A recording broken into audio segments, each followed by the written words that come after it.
Good afternoon, everybody. My name is Alyssa, and I am an animal care specialist here at Sea Turtle Inc. Thank you guys so much for joining us for our afternoon patient feeding session. So today we're going to start with our patients here in tank 4, and today we're going to be giving them a little bit of veggies. So what we're going to do is we're just going to throw a little bit of veggies throughout, just so that way each turtle has the ability to come around and get some food if they would like to. So all of our patients in this tank were cold stun patients, and right now they are just hanging out with us so we can help them heal, and then once they are all ready to go, we will be able to hopefully release them. So what we're going to be doing right now is we're going to be watching to see which patients are eating and which ones are not.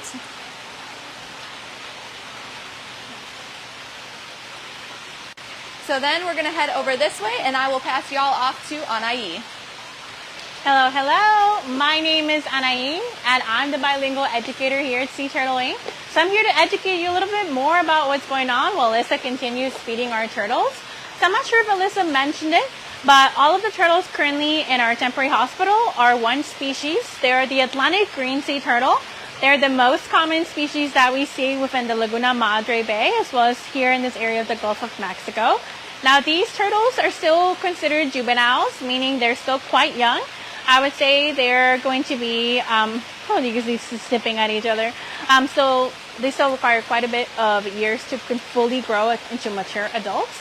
Now, like Alyssa mentioned, most of these patients come from our cold stun events that we had back in January. So when we talk about cold stun events, this is specifically going to affect the turtles out in our Laguna Madre Bay. Now, a lot of people ask me, why not the Gulf side? Well, that is because the Laguna Madre Bay is quite shallow, meaning that temperature is going to change and drop quite quickly, affecting these animals which are cold-blooded. And because the Gulf of Mexico is quite deep and much bigger than the Laguna Madre, the turtles that are out there won't be as affected. So when we talk about cold stun strandings and we need help, it mostly refers to patrolling the area around the Laguna Madre Bay and not so much the Gulf side. Now, these first two tanks were turtles that are not going to have something we call, so we organize them so these turtles don't have a virus called fibropapillomatosis. Now, the other two tanks behind me, well, to my left, are going to be turtles that do have that virus. It is important that if a turtle has that fibropapillomatosis virus, that they're kept separate from the rest, as that virus is contagious turtle to turtle. So we want to make sure that our healthy turtles that we do have here remain separate, and that way they don't accidentally catch that virus. Now, as you can see, our turtles are eating their veggies. Now, for those of you that are familiar with the Atlantic green sea turtle, you know that they are a herbivore species, and out in the wild, they mostly eat seaweed and seagrass.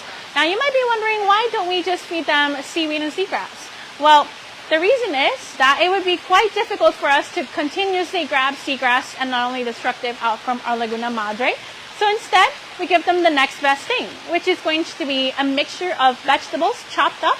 We usually tend to give them zucchini, bell pepper, as well as they very thoroughly enjoy lettuce, specifically given to them in weight bars, which you can actually see one at the bottom of this tank, to mimic the seaweed and seagrass that they find out in the wild.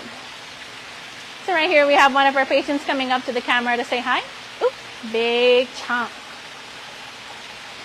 So if y'all are interested in continuing to help our patients, there are many ways you can do so. From just coming to visit, we're open every day except Monday from 10 a.m. to 4 p.m. Now, all of our patients that you see here are currently up for adoption. Now, what that means is we don't get to take our turtle home. These adoptions work in a way of like sponsorships do, in the way that you pay a one-time fee that goes towards that turtle's bill. Because as you imagine, these patients have no money. So it definitely helps out a long way with the cost of their care. And all of that can be done online as well, or on site whenever you do come visit.